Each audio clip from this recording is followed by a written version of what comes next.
ముక్కోటి ఏకాదశి మహాకథ. పూర్వం సృష్టి ఆరంభమైన తర్వాత దేవతలు, అసురులు కలిసి క్షీరసాగ మథనం చేసి అమృతాన్ని పొందారు. అమృతం వల్ల దేవతలు శక్తివంతులయ్యారు. కాని కాలక్రమేణా ధర్మం తగ్గుతూ పోయింది. అసురుల అహంకారం. అసురులు మళ్లీ బలపడిపోయారు. వాళ్ల అహంకారం హద్దులు దాటిపోయింది. యజ్ఞాలు ధ్వంసం చేయడం, ఋషులను హింసించడం, దేవతలను అవమానించడం మొదలుపెట్టారు. దేవతలు ఎంత పోరాడినా అసురుల బలానికి తట్టుకోలేకపోయారు. స్వర్గం కోల్పోయారు. ఇంద్రుడు సహా దేవతలందరూ భయంతో వణికిపోయారు. దేవతల శరణాగతి. చివరికి దేవతలందరూ కలిసి బదరికాశ్రమానికి వెళ్లారు. అక్కడ నారాయణుడి గురించి తపస్సు చేస్తున్న ఋషులను దర్శించి ఇలా అడిగారు: ప్రభూ, మేము మా స్వర్గాన్ని కోల్పోయాము. అసురుల అహంకారానికి అంతం కావాలి. మాకు దారి చూపండి. ఋషులు ఇలా చెప్పారు: మీకు ఒక్కటే మార్గం ఉంది. అది శ్రీమహావిష్ణువుకు శరణాగతి. ఏకాదశి వ్రతం. ఋషుల మాట ప్రకారం దేవతలందరూ మార్గశిర శుద్ధ ఏకాదశి రోజున ఉపవాసం చేసి నిద్ర లేకుండా ఓం నమో నారాయణాయ అని జపిస్తూ తపస్సు మొదలుపెట్టారు. ఆ రోజు రాత్రంతా వైకుంఠంలో కూడా అపూర్వమైన కాంతి వెలిగింది. లక్ష్మీదేవి నారాయణుడిని అడిగింది: ప్రభూ, ఈరోజు దేవతల భక్తి అసాధారణంగా ఉంది. మీరు దర్శనం ఇవ్వబోతున్నారా? నారాయణుడు చిరునవ్వుతో ఇలా అన్నాడు: అవును లక్ష్మీ, ఈ రోజు భూమి మీద జరిగే భక్తి స్వయంగా వైకుంఠాన్ని కదిలించింది. వైకుంఠ ద్వారాల తెరుచుకోవడం.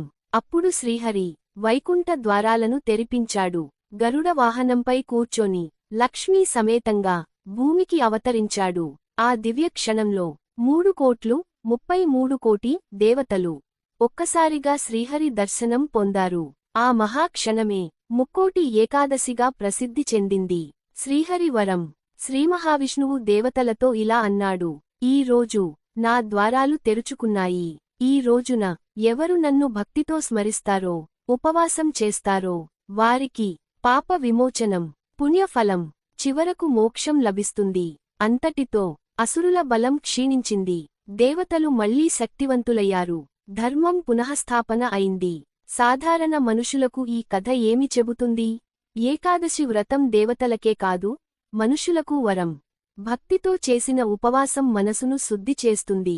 నారాయణ స్మరణే మోక్ష మార్గం. ముక్కోటి ఏకాదశి రోజున చేయాల్సిన ముఖ్యమైన నియమాలు: తెల్లవారుజామున స్నానం, విష్ణు పూజ, విష్ణు సహస్రనామం నామస్మరణ, ధాన్యం తినకూడదు, వీలైతే రాత్రి జాగరణ, ఆలయాల్లో వైకుంఠ ద్వార దర్శనం. ఇది ముక్కోటి ఏకాదశి మహిమ.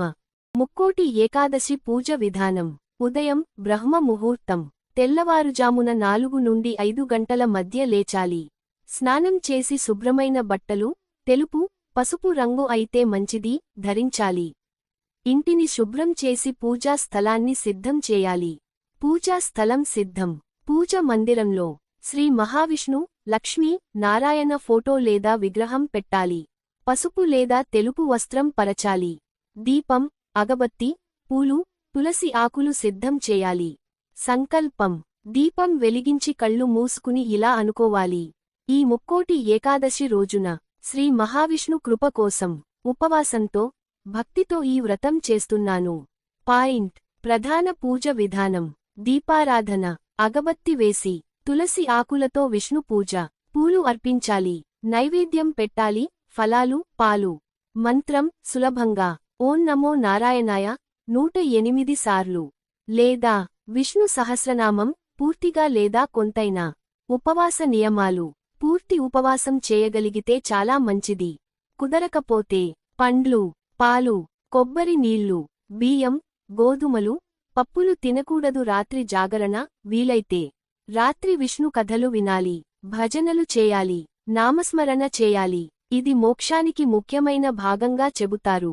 ద్వాదశి రోజు, మరుసటి రోజు ఉదయం మళ్లీ స్నానం, విష్ణు పూజ, బ్రాహ్మణులకు లేదా పేదలకు ఆహారం, దానం. ఆ తరువాతి ఉపవాసం విరమించాలి. చిన్న విషయాలు చాలా ముఖ్యమైనవి: కోపం, చెడు మాటలు మానాలి. అబద్ధం చెప్పకూడదు. శుభ్రత, ప్రశాంతత పాటించాలి. మనసులో విష్ణు నామమే ఉండాలి. సంక్షిప్తంగా: భక్తి ప్లస్ ఉపవాసం ప్లస్ నామస్మరణ. ముక్కోటి ఏకాదశి పూజ సఫలం.